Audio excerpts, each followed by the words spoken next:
तर बघा मित्रमैत्रिणींनो, आज 23 एप्रिल वार गुरुवार आणि आजच्या दिवशी आलेला आहे सुवर्णाचा गुरुपुष्य अमृत योग.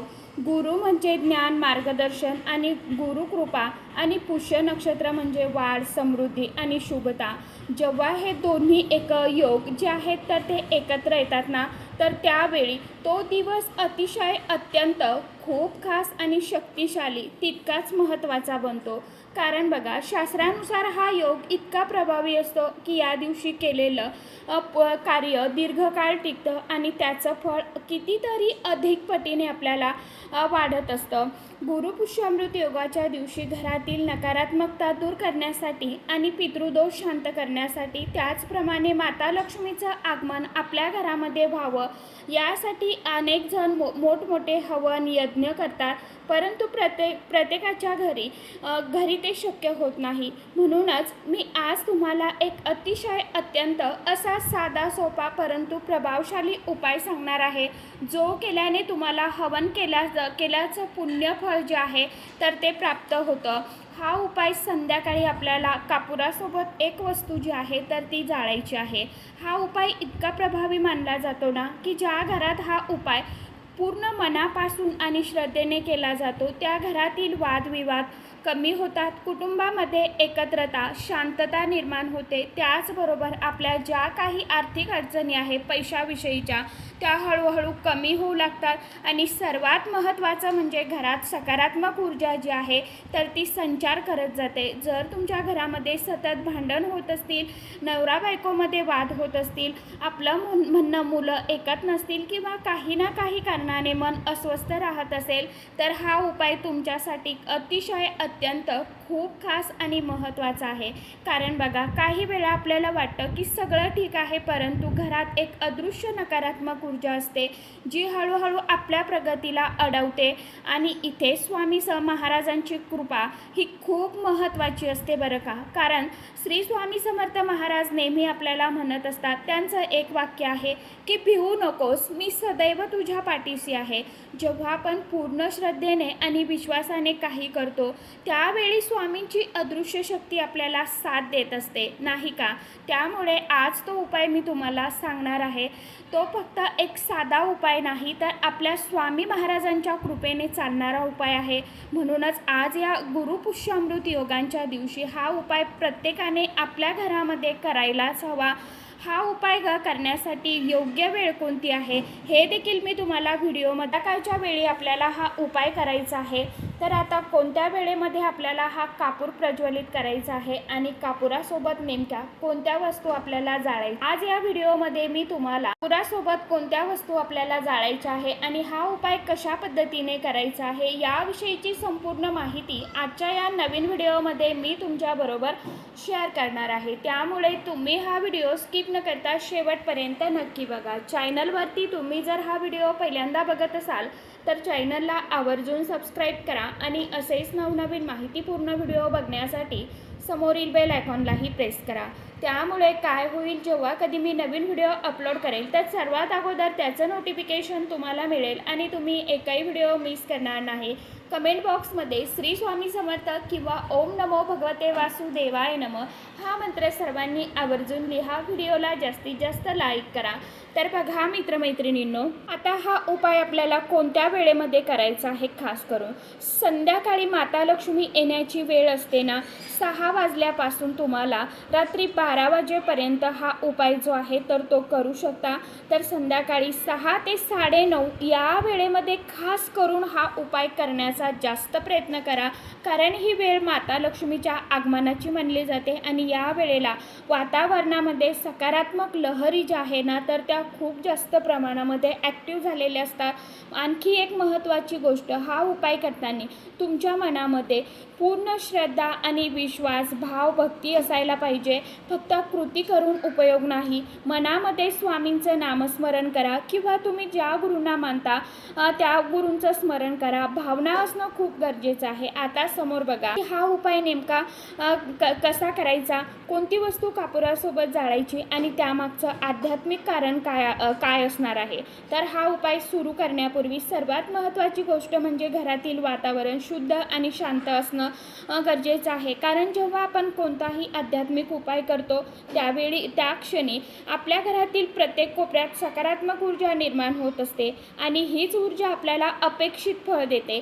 संध्याकाळी योग्य वेळ झाल्यावरती सर्वप्रथम तुम्ही तुमच्या देवघरामध्ये एक दिवा धूप लावून घ्यायचा आहे. शक्य असेल तर तुपाचा दिवा लावण्याचा प्रयत्न करा, कारण तुपाचा दिवा हा अत्यंत सात्विक आणि पवित्र मानला जातो.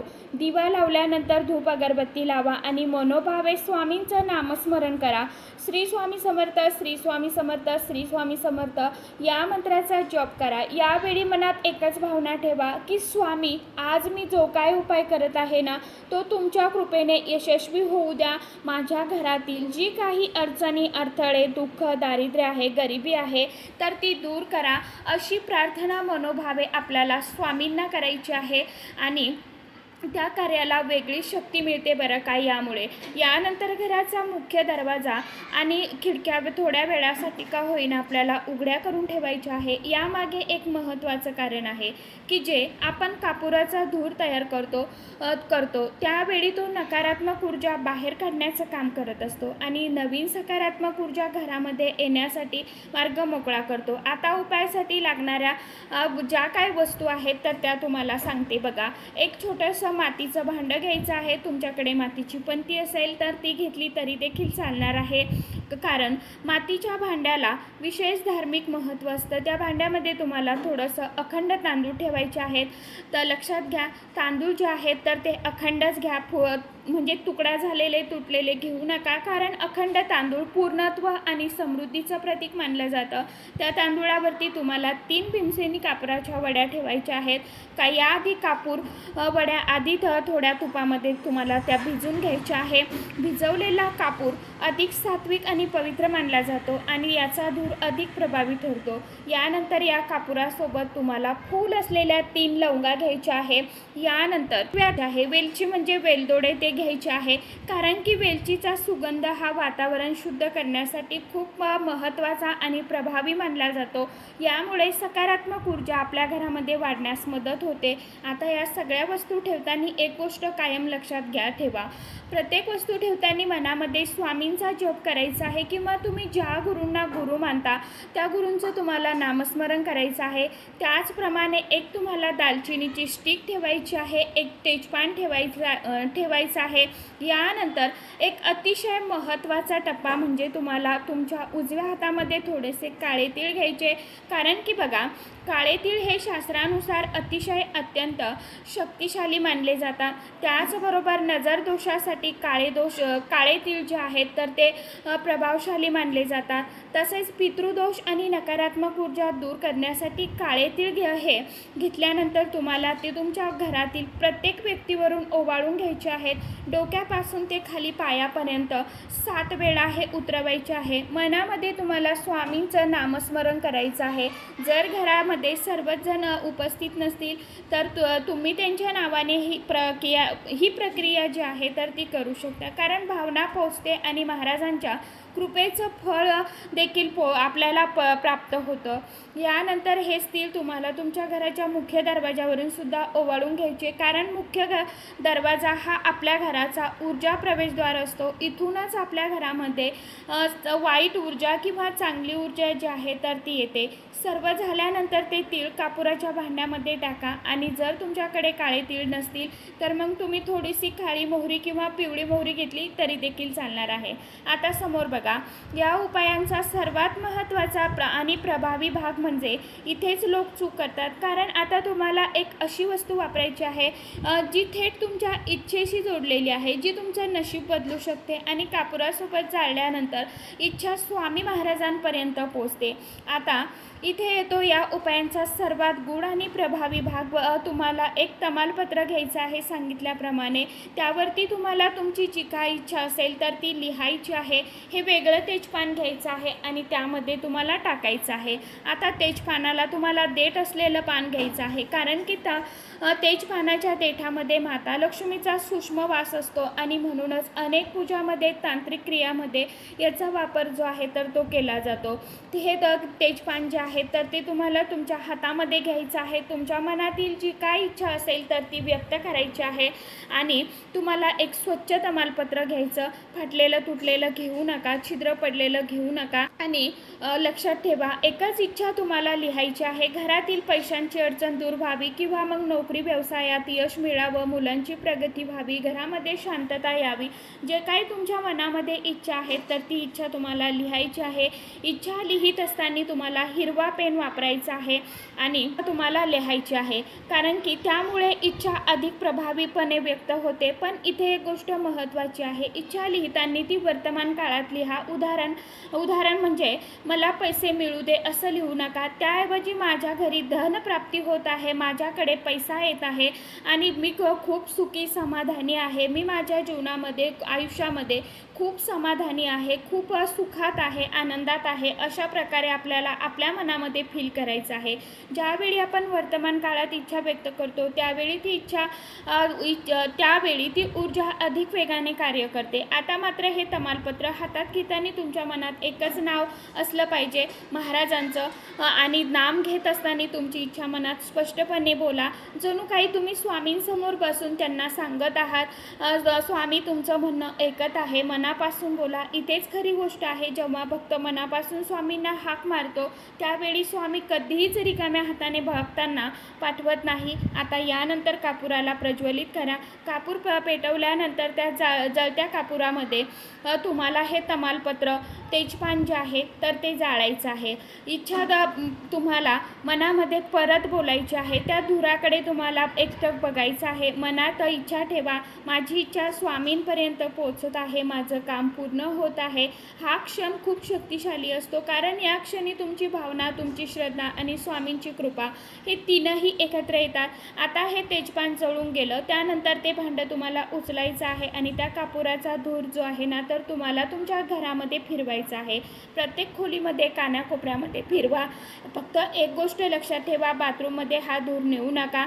फक्त हा धूर म्हणजे फक्त सुगंध नाही, तर हा धूर म्हणजे शुद्धीकरण आहे। हा धूर म्हणजे सकारात्मक ऊर्जा घरामध्ये आणण्याचं काम करतो, नकारात्मक ऊर्जा बाहेर काढण्याचं काम करत असतो। त्या ठिकाणी सतत भांडणं होतात, जिथे तुम्हाला जडपणा वाटतो त्या ठिकाणी विशेष लक्ष देऊन धूर फिरवा। हे करत असताना मनामध्ये श्री स्वामी समर्थ, श्री स्वामी समर्थ हा मंत्र मनामध्ये पठण करत राहा। मनात एकच ठाम विश्वास ठेवा, माझ्या घरातील सर्व वाईट शक्ती, इडापिडा, नजरबाधा, जी काय आर्थिक अडचण आहे तर ती स्वामी महाराजांच्या कृपेने दूर होत आहे। माझ्या घरात फक्त सकारात्मक ऊर्जा संचार करत आहे।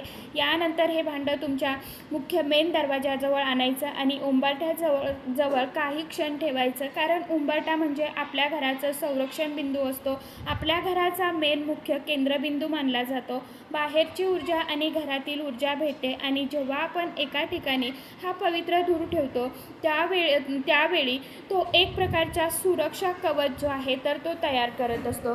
तर तुम्हाला अशा पद्धतीने हा कापुराचा उपाय करायचा आहे। या भांड्यातील सर्व वस्तू शांत झाल्या म्हणजे विझल्या, ज्या वस्तू शिल्लक राहिलेल्या असतील त्या भांड्यामध्ये, पंतीमध्ये, तर त्या तुम्हाला निर्माल्यामध्ये टाकायच्या आहे। भांडं परत तुम्ही धुवून स्वच्छ पुसून परत घरामध्ये वापरू शकता। तर सांगितल्याप्रमाणे उपाय नक्की करून बघा। तर आशा करते व्हिडिओमध्ये सांगितलेली माहिती सर्वांना समजलीच असेल। काही अडचण असेल तर कमेंट बॉक्समध्ये विचारू शकता। तर चला, आजच्या व्हिडिओमध्ये इतकीच माहिती होती। कशी वाटली नक्की सांगा। व्हिडिओ आवडला तर चॅनलला आवर्जून लाईक, शेअर, सबस्क्राईब जरूर करा। परत भेटूया नवीन माहितीसोबत, नवीन व्हिडिओसोबत। तोपर्यंत सर्व माझ्या यूट्यूब परिवाराला श्री स्वामी समर्थ।